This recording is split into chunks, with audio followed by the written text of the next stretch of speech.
Abre aí comigo em Evangelho de João, capítulo 13, versos de 1 a 17.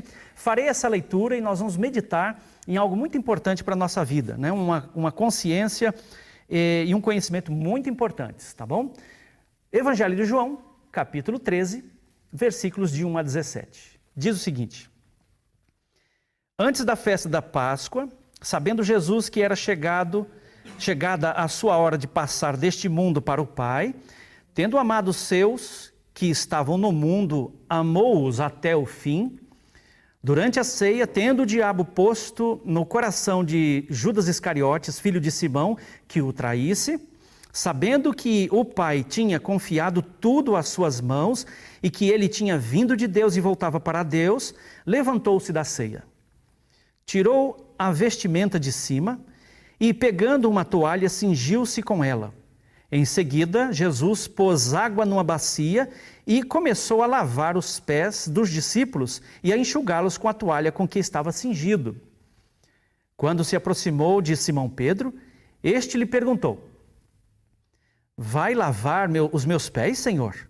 E Jesus respondeu: O que eu faço, você não compreende agora, mas vai entender depois. Então Pedro disse: O Senhor nunca me lavará os pés. Ao que Jesus respondeu: Se eu não lavar os seus pés, você não terá parte comigo. Então Pedro lhe pediu: Senhor, não somente os pés, mas também as mãos e a cabeça. Jesus respondeu: Quem já se banhou não precisa lavar nada, a não ser os pés, pois quanto ao mais está todo limpo. E vocês estão limpos, mas não todos. Pois ele sabia quem era o traidor. Foi por isso que disse: nem todos estão limpos. Depois de lhe ter lavado os pés, Jesus pôs de novo as suas vestimentas e voltou à mesa e perguntou a eles: Vocês compreenderam o que eu lhes fiz? Vocês me chamam mestre e de Senhor, e fazem bem porque eu o sou. Ora, se eu, sendo Senhor e Mestre, lavei os pés de vocês, também vocês devem lavar os pés uns dos outros. Porque eu lhes dei exemplo, para que, como eu fiz, vocês façam também. Em verdade lhes digo que o servo não é maior do que o seu Senhor, nem o enviado é maior do que aquele que o enviou. Se vocês sabem estas coisas, bem-aventurados serão se as praticarem. Esse é um texto muito conhecido, bastante realmente conhecido. Nós sempre falamos, né, de serviço, nós sempre falamos nesse texto sobre essa questão de servir uns aos outros. Mas eu gostaria de trazer hoje, nesse texto mesmo, uma outra didática, uma outra visão a respeito dele. Não vou fazer uma exegese do texto, mas a verdade toda é o seguinte: Jesus Cristo havia chamado esses 12 homens para passar um período onde esses 12 homens fossem expostos ao Filho de Deus, aos ensinos dele, às ações dele, às reações dele e expostos também à presença de Deus. Porque onde Jesus estava, Deus estava presente, o céu estava presente e as pessoas eram cativadas por isso. Mas estes homens, até este presente momento, demonstram aquilo que talvez a maioria das pessoas, em todas as gerações, demonstram: a falta de crescimento espiritual. Conheceram a Jesus, estiveram com Jesus, mas ainda faltava ainda uma jornada muito longa para o crescimento espiritual, para o amadurecimento. Jesus tinha manifestado a palavra, o amor, manifestado uma reação nobre, poderosa, divina. Jesus tinha manifestado de diversas formas a presença de Deus, mas ainda assim estes homens não entendiam. Óbvio, né? Tudo estava no início, tudo era inédito, era uma jornada, um passo novo a cada manhã, numa jornada longa. Mas graças a Deus estes homens amadureceram. Porém, o que Jesus Cristo está ensinando aqui é submissão. Não vou falar exclusivamente sobre isso, mas ele está mostrando que até mesmo o Filho de Deus se submeteu todo o tempo a Deus, né? Ele tinha que ser assim, e ele fazia isso com amor, fazia isso voluntariamente. O Filho de Deus se submeteu a Deus por amor. Mas o Filho de Deus também se submeteu aos homens. Vejam só, Cristo está abaixado lavando os pés de homens limitados. Homens que, para aquela última ceia que Cristo disse que era tão importante, estes homens não se preocuparam de chamar alguém que lavasse os pés. Mas estavam eles todos lá, quase reclinados para a refeição, com os pés empoeirados. E ninguém se deu conta disso. Mas Jesus, vendo essa atitude, notando essa falta, esse limite, tirou o seu roupão, colocou aonde ele se sentaria, colocou água na bacia e ali, ajoelhando-se diante daqueles homens, se sujeitando a esta atividade, ele lava os pés dos seus apóstolos. Ele se sujeita a uma atividade que de fato e de verdade é a menor das atividades quando se fala de serviço ao próximo. Mas ele está se submetendo com uma atitude. E ele está querendo deixar muito claro qual é essa atitude, pois ele diz: façam isso. Se vocês viram esse exemplo no Mestre e Senhor de vocês, façam isso entre vocês. Essa atitude de submissão era tudo o que ele queria mostrar, exibir, ensinar. E de forma didática, com uma lição objeto, ele chegou até o coração daqueles homens e os fez pensar. A verdade é que era muito difícil essa lição, pois se o próprio Filho de Deus, o Senhor Altíssimo, o Senhor do Universo, se submete diante do homem abaixado a lavar os seus pés, ele deixa bem claro que o servo não é maior do que o seu Senhor. Se o Senhor fez aquele ato, se o Senhor tinha aquela atitude, se o Senhor tem essa atitude de submissão, e uma atitude voluntária de estar submisso, uma atitude de amor, de compaixão, de querer o bem do outro, o bem-estar do outro, porque isso é submissão, uma atitude de ver o outro melhor. Essa atitude de submissão, ela foi muito marcante nesse início de jantar. E ele diz, na igreja é assim, entre vocês é desse jeito, cada um submisso ao outro. Mas não é um ensino fácil de absorver. Por quê? Porque naquela sala, naquele cenáculo, existe forças contrárias ao crescimento daqueles homens. Aqueles homens estavam sempre sujeitos a essas 3 forças contrárias que eu quero mostrar. Eu quero falar hoje sobre 3 inimigos do crescimento espiritual. Os 3 inimigos do crescimento espiritual estão muito presentes naquela sala. Estão realmente em todos os cantos, em cada um dos corações das pessoas que estavam ali, menos no coração de Jesus. E é interessante como esses 3 inimigos, eles se propagam além do tempo. Já no Velho Testamento você vê isso. Pessoas que ouviam sobre Deus, pessoas que sabiam da lei do Senhor. Os judeus sabiam que precisavam obedecer a Deus em tudo, em toda a lei. No entanto, não cresciam, não amadureciam. Por quê? Aqueles 3 inimigos eram forças contrárias àquele crescimento. Uma coisa muito importante, que esses três inimigos estão presentes até o presente momento. São forças contrárias ao teu crescimento agora, nesse momento. O que você fará com essa mensagem representa exatamente, em muitos casos, a influência desses 3 inimigos. Pode trazer, obrigado. Joia, obrigado. Viu? O que você fará com essa mensagem, o que você fará com esse conhecimento, essa ciência, esse entendimento, pode ser que um desses 3 inimigos lhe pegue. E, aliás, quais são esses 3 inimigos? Quando nós olhamos o texto, nós vemos Jesus Cristo com uma série de consciências, com uma série de certezas. Parece que João está relatando aqui o fechamento do balanço, ele está fechando.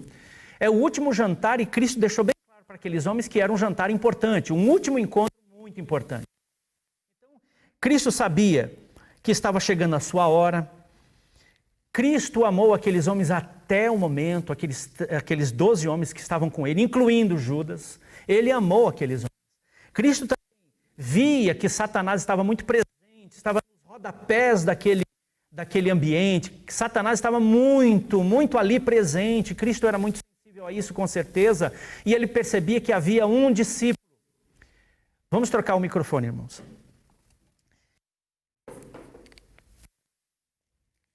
Alô, alô, câmera. Alô, veja se está tudo bem. Ok, vamos lá. E Cristo sabia que o inimigo estava rondando um discípulo específico, que era Judas. Então Satanás ele estava presente naquele ambiente. Cristo também sabia que o Pai lhe tinha confiado tudo. Então Cristo tinha muitas certezas. A jornada tinha sido bem sucedida até o presente momento. Então está fazendo um fechamento. João parece que faz o fechamento da jornada de Cristo. Mas ainda tinha realmente o cálice dolorido e posteriormente a ressurreição e depois a vida de Cristo em cada um dos seus discípulos. Então aqueles 3 inimigos, quero citar primeiro deles, um primeiro inimigo que ronda as nossas vidas, que está presente nesse jantar e está presente esta manhã, muito sorrateiramente disseminado, é justamente o coração endurecido. E onde está esse inimigo aqui nesse cenáculo, nessa cena do último jantar? Está exatamente nesta afirmação, aonde durante a ceia, no transcorrer da ceia, nos momentos iniciais, nos momentos das conversas, nos momentos das primeiras impressões, daquela curiosidade dos discípulos perguntarem por que esse jantar é tão importante, as impressões de cada um, as conversas, o semblante contido de Cristo, e também até contente em alguns momentos, os sorrisos, havia a presença de alguém muito indesejado naquele lugar, havia a presença do diabo. O coração de Judas estava sendo assediado já fazia muito tempo pelo inimigo.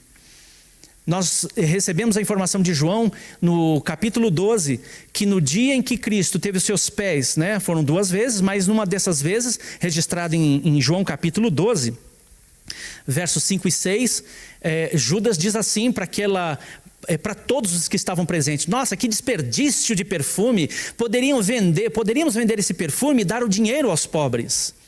Mas João relata que Judas não dizia isso porque se importava com os pobres. Ele relata que Judas estava roubando a bolsa das ofertas. Judas parecia o tesoureiro da comitiva de Cristo.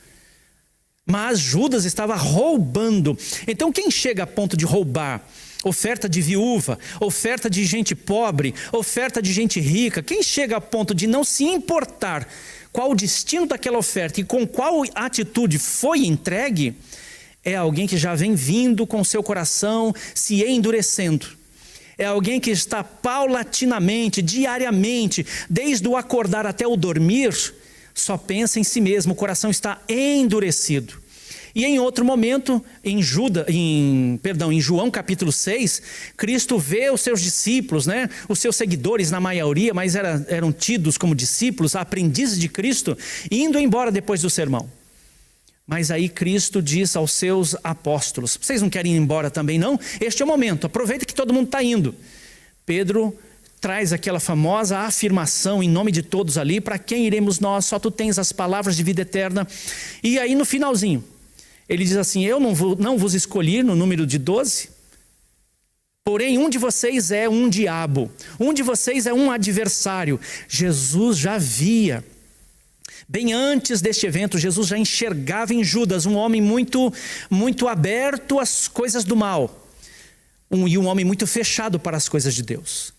O coração endurecido de Judas fez com que ele estivesse completamente à mercê do diabo, à mercê dos pensamentos do diabo, à mercê de toda a influência maligna que o diabo lhe pudesse fazer.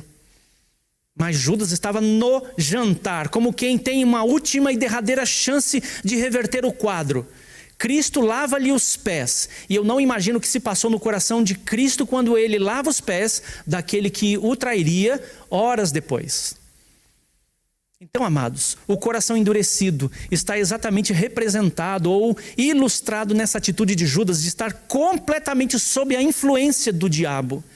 E esse coração endurecido já tinha sido tratado por Cristo na parábola dos 4 tipos de solo, onde o primeiro, a semente cai à beira do caminho, mas o segundo cai em solo rochoso. Ou seja, a palavra até cresce, mas a palavra não tem raiz, e a palavra morre no coração das pessoas que têm o coração endurecido. Por quê? Só pensam em si, só pensam na vantagem, só pensam em ter mais um dia de vantagem, só pensam em como aquela situação lhes beneficiará. Não estão abertas para a palavra de Deus, não estão abertas para as transformações de Deus. Ouvem a palavra, mas não se deixam modificar por ela. Não são praticantes, são apreciadores de uma boa reflexão, de um bom devocional, de uma palavra que as leve a meditar sobre um ponto de vista diferente que ainda não tinham abordado. Mas a verdade é que a palavra de Deus, ela é ministrada, como essa que foi lida e essa que está sendo ministrada, ela é para que o nosso coração se derreta. Não é para nosso coração ouvir, refletir nos pensamentos, mas a partir da reflexão, permitir com que a palavra crie vínculos com a nossa própria vida, que ela se enraize dentro de nós. Um coração endurecido, como o de Judas, é um inimigo muito ativo e poderoso em todas as gerações. Homens que não crescem, e eu tenho visto isso é o que existe com maior abundância em nosso planeta, pessoas de coração embrutecido, incluindo, provavelmente, os filhos de Deus. Porque a palavra é ministrada durante anos, e como diz lá em Hebreus capítulo 5, pelo tempo decorrido, vocês já deveriam ser mestres, mas agora eu me vejo obrigado a lidar com os rudimentos da fé. Mas isso eu farei em outro momento. Ali em Hebreus capítulo 5, a reclamação do apóstolo que escreve aquele texto é uma reclamação muito dura, dizendo claramente que as pessoas ouvem, mas não se deixam transformar. Cristo chamou a todos os seus discípulos em todos os momentos em que surgia um discípulo na terra, ele chamou para uma vida abundante, uma vida cheia de graça, de favor, aonde essa vida abundante pudesse revelar Deus, pudesse apontar para Jesus, pudesse mostrar que aquele discípulo, naquela geração, naquele momento, naquela família, naquela vizinhança, era um filho de Deus que brilha com a luz de Jesus em meio às trevas. Mas pela falta de sensibilidade no coração, eu acredito que são poucos os que se deixam levar pela palavra de Deus com fervor, com ânimo, com ousadia, para que isso que eu desenhei seja real, ou seja, a luz em meio a trevas. Então este inimigo, ele é poderoso, ele ronda. Se nós não tivermos cuidado, se nós não nos esforçarmos, se nós não lermos a palavra, se nós até mesmo não pedirmos que Deus nos sensibilize o coração, falaremos sobre Deus, leremos a Bíblia, faremos oração, faremos tudo o que um cristão faz, mas sem crescimento espiritual. Continuaremos ainda arranhando. Deus é onipotente, Deus é onipresente, o Espírito não é uma energia, Ele é uma pessoa. Jesus é tão Deus quanto Deus. Jesus é a terceira pessoa da Trindade, o Espírito também faz parte da Trindade. Sempre arranharemos só os rudimentos. Irmãos, é tempo e momento nesses últimos dias de nós rejeitarmos este coração endurecido e clamarmos, como o salmista em Salmo 139 clamou, fez diante de Deus. Deus, vê se há em mim algum caminho mau. Vê se há em mim algum caminho de coração endurecido. Esses são dias importantíssimos, tal qual esse último jantar, essa última ceia de Jesus. Nós vivemos em dias importantíssimos, tantas coisas acontecendo e nós talvez não estejamos dormindo. Estejamos com o coração insensível para o nosso ambiente, insensível para com as pessoas. A verdade é que as coisas vão mudar, elas estão em curso de mudança. E há uma necessidade de nós percebermos isso. Clame ao Senhor. A reversão de um coração endurecido é clamar, suplicar, é tratar disso. Pedir que Deus nos dê um coração mais sensível a Ele, para que sejamos pessoas devotas, para que sejamos pessoas muito mais dedicadas ao Senhor e muito menos dedicadas aos próprios planos. Os próprios planos têm que ser submetidos ao Senhor. Ele não é mau, Ele não quer frustrar. Deus não é um estraga-prazeres. Mas Deus é alguém que derrama o prazer celeste. mas sempre o faz com as pessoas que amam a sua palavra, as pessoas sensíveis a Ele. Lute contra este inimigo do coração endurecido, porque ele não cessa de nos rondar, ele não cessa, e provavelmente na vida de alguns, ele tem cadeira cativa, ele tem um lugar de destaque, porque um coração sensível sempre se apresenta em pessoas que não conseguem mais orar, pessoas que acreditam que a palavra de Deus é difícil, pessoas que infelizmente acreditam que Deus é um estraga-prazer, que Deus não está atendendo, que Deus não está fazendo o que Ele quer, pessoas que acreditam piamente que Deus só está aí para cuidar dos meus interesses, das minhas doenças, das minhas coisas.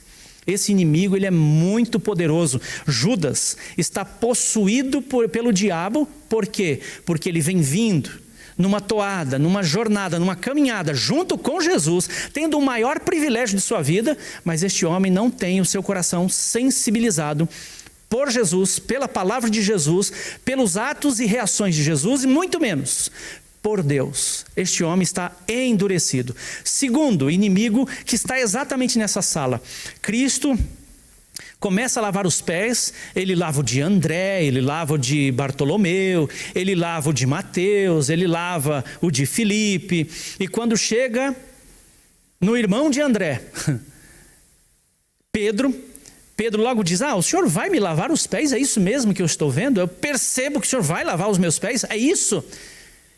E aí Jesus Cristo: sim, você não está entendendo agora, mas espera um pouco mais, se coloca dentro do evento, do que está acontecendo, e eu vou te ensinar uma grande lição.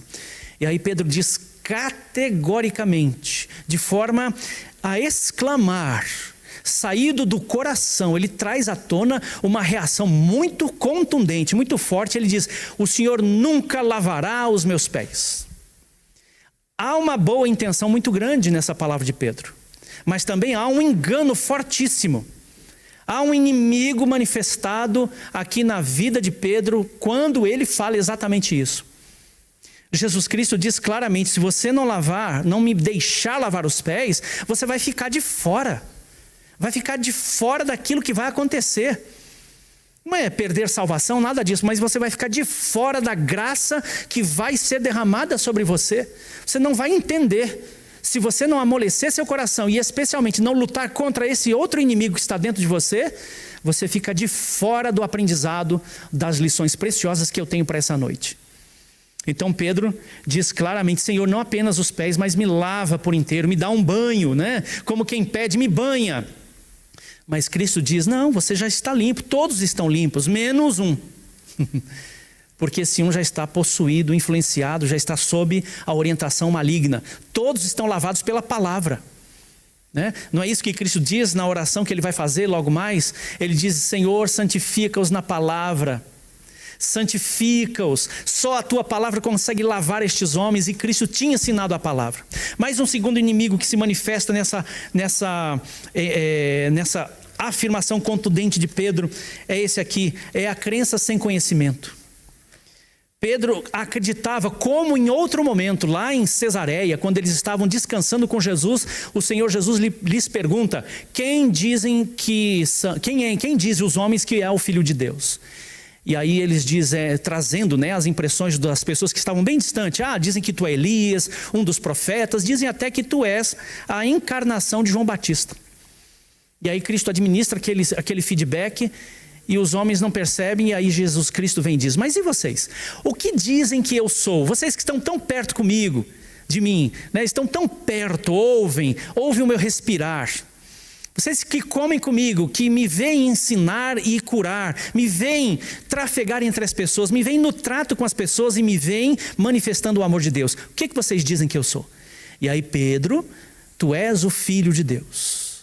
Ele exclama isso em nome de todos, e Jesus deixa bem claro que não tinha sido a carne, a percepção carnal, o entendimento humano que tinha dado essa revelação, mas tinha vindo do Espírito de Deus.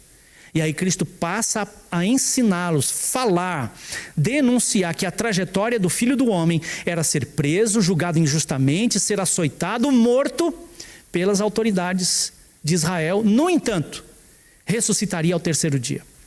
Pedro naquela ocasião disse: não, Senhor, para trás de ti tal coisa.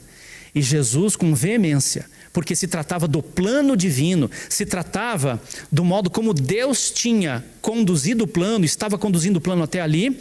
Jesus Cristo, de forma muito forte, diz: para trás de mim, Satanás, você não cogita das coisas de Deus, mas sim das coisas dos homens. Eu imagino que Pedro ficou assustado, ficou atordoado, mas era isso que estava acontecendo. De novo, a presença de Satanás. Porém, Pedro tinha uma crença, a crença que se manifesta de novo aqui no jantar, uma crença. Nem todas as crenças são fundamentadas na verdade. Mas Pedro aqui de novo está manifestando a sua crença de que o Filho de Deus, tão nobre que é, não podia se prestar àquela tarefa de lavar os pés. Porque Cristo, o enviado de Deus, ele é nobre, ele é poderoso, ele não é um qualquer, ele não é um serviçal. Essa era a crença de Pedro, mas Jesus já tinha manifestado a submissão a Deus e a submissão aos homens durante várias vezes. Muitas e muitas vezes essa lição da submissão esteve presente na vida de Cristo.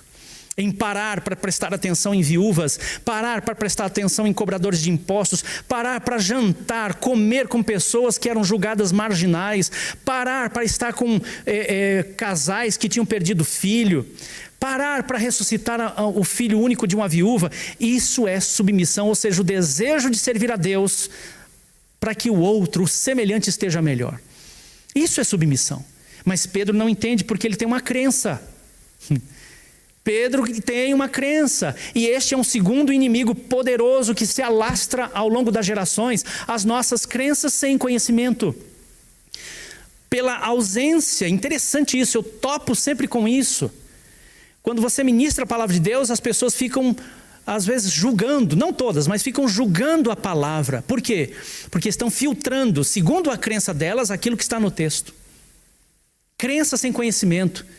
Eu sou tão bom, Deus não vai me desprezar, eu vou à igreja, eu dou o dízimo, eu auxilio no ministério tal, no A, no B e no C, eu ajudo, eu atendo, Deus não vai me desprezar. Essa é uma crença. Essa é uma crença de salvação pelas obras. E assim tem tantas outras crenças que nós temos que não estão fundamentadas na Bíblia, as crenças não fundamentadas na palavra de Deus. Crenças não fundamentadas naquilo que Deus revela, mas fundamentadas exclusivamente na minha visão da palavra de Deus, naquilo que eu interpreto da palavra de Deus. Crenças sem nenhum nível de conhecimento, sem nenhum nível de revelação, sem nenhum nível de interação divina com aquilo que se crê. Ter crenças não é o problema. O problema é onde estão fundamentadas tais crenças. Se no Deus único, no Deus verdadeiro, na palavra revelada pelo Espírito, ou se estão fundamentadas naquilo que eu acho ser o certo. Quando nós dizemos, eu acho que não é bem assim, eu sinto muito, isso faz parte de uma crença. Pedro também não achava que Cristo deveria lavar os pés de ninguém. Pedro achava que ninguém merecia tal serviço, merecia tal deferência. Isso é uma crença. Pedro não acreditava que Deus queria ensinar uma lição com aquela atividade, com aquela postura. Pedro não acreditava, porque a sua visão era muito limitada, pois as suas crenças de homem simples da pesca limitava a sua visão de Deus. Irmãos, para ser curado dessas crenças sem conhecimento, eu preciso debruçar-me sobre a palavra, abrir o coração para o Espírito Santo de Deus, permitir com que Deus seja o maior na minha vida e não ficar propagando aquilo que na minha mente foi alimentado às vezes por sentimentos negativos, foi alimentado às vezes por traumas, por problemas emocionais, por crenças de outros. Eu acredito que ele está certo. Irmãos, nós temos que ser tais quais os irmãos de Bereia. Paulo chega na cidade de Bereia, vai até aquela sinagoga, aqueles judeus dedicados, eles já são convertidos, já são judeus messiânicos, eles ouvem Paulo pregar. Paulo é o apóstolo de Cristo naqueles dias, e os bereanos dizem, mestre, por favor, só um momentinho que a gente quer conferir. E eles conferiam no rolo sagrado as palavras de Paulo. Não adianta o outro dizer, não adianta eu falar. Há uma necessidade de você investigar, de você ir atrás também, porque crenças podem ser fundamentadas em visões particulares, É um outro alimento das crenças. Crenças podem ser alimentadas pela sua experiência de vida. Ah, não, eu já vi isso acontecer, eu tenho experiência nisso. Mas, irmãos, crenças precisam ser fundamentadas, sabe onde? Na palavra do Senhor. Por isso que todo julgamento tem que vir a partir da palavra do Senhor. Toda a avaliação precisa vir da palavra do Senhor. Todos aqueles que te dizem algo, reflete primeiro antes de atirar a primeira palavra. Pedro está dizendo, o Senhor nunca vai me lavar os pés, porque ele tem uma crença, ele tem uma boa intenção. O Filho de Deus não é para aquela obra, para aquela tarefa. E aí Cristo diz claramente, se eu não lavar os seus pés, você não tem parte comigo. Irmãos, as nossas crenças podem nos deixar de fora do agir de Deus. As nossas crenças podem nos deixar de fora daquilo que Deus deseja nos revelar. As nossas crenças podem nos deixar de fora de ambientes mais elitizados no sentido espiritual da coisa, de revelações mais profundas. As nossas crenças podem nos afastar de pessoas que estão vivendo em devoção a Deus. Às vezes nós acreditamos que temos que agir, só agir, mas não temos que ter nenhum nível de devoção.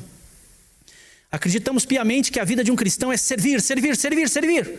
Mas não temos nenhum nível de interação no quarto secreto antes do servir. É primeiro o quarto secreto, depois saindo para a rua, terá a oportunidade de servir. Acreditamos piamente que a vida é rápida, é ágil e eu preciso aproveitar de tudo nessa vida e Deus tem que me livrar de absolutamente tudo. Não, isso é uma crença falsa. Deus não tem que te livrar de tudo. Se você tiver que entrar na fornalha, é lá que você entrará. Se você tiver que entrar na cova dos leões, é lá que você entrará. Se você tiver que perder entes queridos, você perderá, eu perderei. Se você tiver que perder emprego, renda, perderá. Mas é no meio disso tudo que Deus se revela poderoso. É no meio disso tudo que Deus revela que tem uma jornada com seus filhos. Por isso cresçamos, tiremos essas crenças falsas e estabeleçamos crenças firmadas na revelação do Espírito de Deus. Está tudo na palavra, não é privilégio de alguns, é bênção para todos. Para ser curado de crenças falsas, erradas, sem conhecimento, tudo que eu preciso é expor ao meu coração, expor a minha alma, buscar ao Senhor de toda a minha alma, de toda a minha energia, com todo o meu pensamento e sempre fundamentado na palavra. E terceiro e último inimigo que está muito presente nesse jantar, Cristo agora está sentadinho, reclinado, vai jantar, mas ele pergunta, aqui no verso 12, vocês compreenderam o que eu fiz? Vocês abstraíram, pegaram alguma coisa do que eu fiz? Vocês juntaram as peças para compreender o que eu acabei de fazer? E mais, óbvio, né, uma pergunta retórica que ele não quer uma resposta. Mas ele diz, vocês me chamam de mestre, vocês me chamam de Senhor, e eu de fato sou essas duas questões para vocês. Eu o sou, mestre e Senhor. Eu sei ensinar e eu tenho autoridade. O meu ensino é com autoridade. O meu ensino demonstra que eu não fico atrás de aprovação. Eu sou autoridade quando ensino. E aí ele diz, ora, se eu sendo o Senhor e mestre, lavei os pés de vocês, me sujeitei, me submeti por amor, por graça, me submeti para vê-los melhor, me submeti para vê-los jantando sem a preocupação com os pés empoeirados do outro, né, na sua nuca. Se eu me submeti, se eu fui submisso a Deus e submisso a vocês por amor, não perdi a minha identidade porque eu sou mestre e Senhor. Quando nós somos submissos, não perdemos a nossa identidade. E aí Cristo diz, também vocês devem lavar os pés uns dos outros. É assim na igreja, é assim entre os filhos de Deus, porque é assim no reino eterno. No reino de Deus que Cristo tanto ensinou, é desse jeito. As pessoas são submetidas.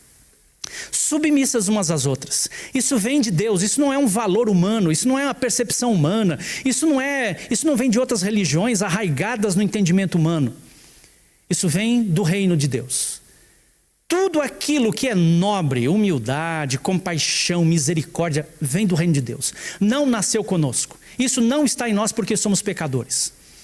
Mas a verdade é que submissão vem do reino de Deus. E aí ele pergunta, ele afirma, vocês também devem fazer assim, porque eu lhes dei o exemplo. Eu mostrei como se faz. Mas como se faz? É só lavar os pés? Não, não é isso que ele está demonstrando. Não é isso que ele está juntando de toda a sua experiência, de toda a sua vivência, trazendo esses homens a tiracolo, treinando, ajudando, chamando a atenção. Não, não é isso que ele está dizendo. É assim que se lava os pés. Para lavar os pés precisa dessa técnica. Não é isso que ele está ensinando. Não está ensinando uma técnica, não está chamando a atenção para o fato de que vocês precisavam ter colocado aqui um servo para lavar os pés. Não é isso. É igual a história do cuidado com o fermento dos fariseus. Eles achavam que Cristo estava falando sobre pão. Sempre assim. Quando falta conhecimento, o entendimento é enviesado, é atravessado. Mas Cristo não dá oportunidade deles demonstrarem o que tinha entendido. E ele diz, em verdade lhes digo, verso 16, que o servo não é maior que o seu senhor, nem o enviado maior do que aquele que o enviou. Vocês, sabendo disso, entendendo o que foi feito, sabendo que não é a técnica de lavar os pés com eficácia e eficiência, mas sim a atitude de amar o próximo a tal ponto de ser submisso a ele, e trazendo isso para o ambiente de igreja, para o ambiente dos filhos de Deus, vocês serão felizes, sabendo disso, se vocês praticarem. Vocês serão sortudos, terão um coração abençoador e abençoado, terão possibilidades de brilhar, terão possibilidades de ajudar, de acolher, de manifestar Deus na vida de vocês. Por isso que ele está dizendo, se vocês sabem, verso 17, tais coisas, estas coisas, bem-aventurados serão se colocarem em prática. Terceiro inimigo que se manifesta aqui nessa sala e que é um inimigo poderoso contra o crescimento espiritual, que atrapalha o crescimento espiritual, até mesmo da pessoa que está envolvida com o ministério, até mesmo pessoas que estão envolvidas com a igreja, o que atrapalha muito é conhecimento sem vivência. Conhecer sem praticar, conhecer sem experimentar, conhecer apenas a técnica, conhecer tão somente como se faz. Replicar o que o outro ensinou, só isso. Estar nas reuniões apenas replicando o que ouviu de outrem. Jesus é claro em dizer aqui que vocês serão felizardos, lhes acontecerá algo maravilhoso se vocês colocarem isso em prática. Ele está anunciando as bênçãos de sermos submissos. Ele está anunciando algo fantástico para a sua igreja. Se em cada crente houver submissão. Se em cada cristão houver o desejo de ver o outro melhor. Ele está anunciando que serão felizardos, terão contato com coisas maravilhosas vindas do reino de Deus. Acenderão feito lâmpada, feito luz, feito luzeiro no meio de uma geração perversa, como diz Paulo. Ter conhecimento sem vivência é tal qual ser capaz de dizer tintim por tintim, replicar tintim por tintim do que está sendo pregado agora, replicar os 3 pontos, replicar o entendimento sobre essa mensagem, mas nunca colocá-la em prática. Continuar sem crescer espiritualmente, porque o objetivo dessa palavra é isso, que nós vençamos esses 3 inimigos para crescer, deslanchar na vida espiritual, para tirarmos o tropeço da frente. Conhecimento sem vivência, muito conhecer, replicar a opinião alheia, falar do que ouviu, sabe, replicar, falar, recitar o que os outros andam falando, mas não ter nenhum nível de experiência com aquilo. Isso nos tira a autoridade, isso nos tira absolutamente qualquer nível de autoridade. Por que Cristo é o mestre e Senhor? Porque Ele é mestre para ensinar e Ele tem completa autoridade. Pois além de ser o Filho de Deus, o Messias prometido, ele não comprometeu o seu desenvolvimento. Diz também em Hebreus que Cristo aprendeu pelas coisas que sofreu. Cristo também desenvolveu-se. Aprendeu o lado humano de uma forma muito cruel, mas aprendeu, também se desenvolveu. E uma coisa muito importante nesse conhecimento, onde a gente precisa absorver o conhecimento, é importante, mas colocá-lo na vivência, aplicar. Não é isso que acontece nos escritórios, nas empresas? Você sabia o que sabe hoje? Você estaria no cargo que está hoje se alguém não lhe ensinasse, se o seu coração não se abrisse e você praticasse? Por acaso você conseguiria fazer uma apresentação para um diretor? Conseguiria fazer alguma coisa para alguém se não tivesse conhecimento e especialmente se não o colocasse em prática? Porque na vida cristã sempre tem que ser assim, conhecimento, mais conhecimento, só conhecimento. São 2 palavrinhas no grego. Primeiro, gnose, que é só conhecimento, que é só o recitar daquilo que ouviu, que é só o recitar de impressões que outros falaram. Mas a outra palavrinha é epignose, é a prática do que se conhece. Essas duas palavrinhas, elas definem qual é a jornada em que nós estamos. Apenas na gnose, conhecimento. Eu sei disso. Que saudade desse pastor porque ensinava isso. Eu já tive um ensino na escola dominical. Eu já ouvi falar disso. Eu acredito que seja assim. Isso é gnose. Conhecimento pelo conhecimento. Mas eu preciso praticar, eu preciso vivenciar. Cristo está dizendo que quem pratica o que Ele está ensinando aqui, nesse jantar, terá contato com o mais excelente item do céu, revelações de Deus, vai brilhar, Cristo vai aparecer, será atraente, porque Cristo quer atrair as pessoas para Ele, e Ele está usando quem agora? Ali, aqueles homens. Mas hoje, quem é que Cristo usa para atrair os homens para Deus? Eu. Você, nós todos. Portanto, o que está sendo manifestado como conhecimento nesse culto, nessa palavra, não pode ficar sem vivência, não pode ficar sem prática, porque senão continuaremos infantilizados no nosso crescimento espiritual. Só chegaremos até ali. Cristo não trouxe vida abundante, não está manifestando através da presença do Espírito em nossa vida a vida abundante? Em nós há um Espírito. E eu vou falar sobre isso hoje à tarde para as mulheres, né? Que o Espírito é para um ser humano, para um filho de Deus, tudo aquilo que Deus é para a criação. Então imagine, Deus não mantém a criação, não renova a criação, não participa diariamente da criação, não está junto com a criação, o Espírito de igual forma para um filho de Deus. Entenda o Espírito Santo morando dentro de nós. Por que nós não crescemos mais espiritualmente? Por que a gente tem que parar nos nossos traumas? Por que nós temos apenas que ficar recitando o que os outros dizem, sem nenhum nível de autoridade? Por que nós não somos pessoas que têm autoridade de vida? É porque conhecemos e não praticamos. Jesus está dizendo claramente para todos, e isso traspassa esse jantar, isso vem para todos os filhos de Deus em qualquer geração, incluindo a nossa agora, a geração dos futuros crentes, aqueles que vão nascer na fé. Conheçam, mas pratiquem. Entendam, reflitam, mas se tornem autoridades pela vivência no que estão praticando. Esses três inimigos, eles são cruéis. Podem amarrar um homem, podem amarrar um pastor, podem amarrar um presbítero, um diácono, um irmão que é devoto de Deus, pode amarrar. Por quê?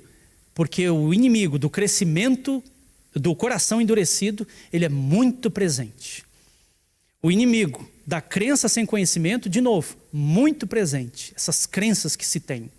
E o inimigo do conhecimento sem vivência é um inimigo poderoso que tira a autoridade dos crentes. Tira a sua autoridade, tira a minha autoridade.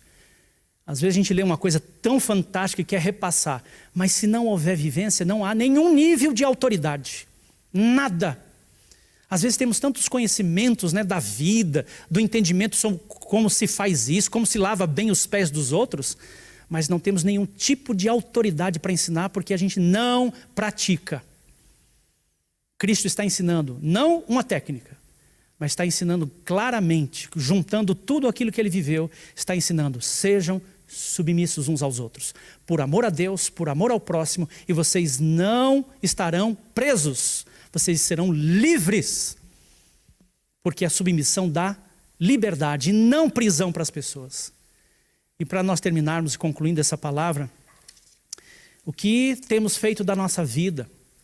Por que você não cresce? Por que você só consegue estar apenas nesses serviços religiosos online, mas não está crescendo, não está vivenciando a palavra de Deus? Será que você realmente é de Cristo? Sua vida pertence ao Senhor Jesus Cristo? Ou você é do tipo que quer se manter no controle? Sempre no controle.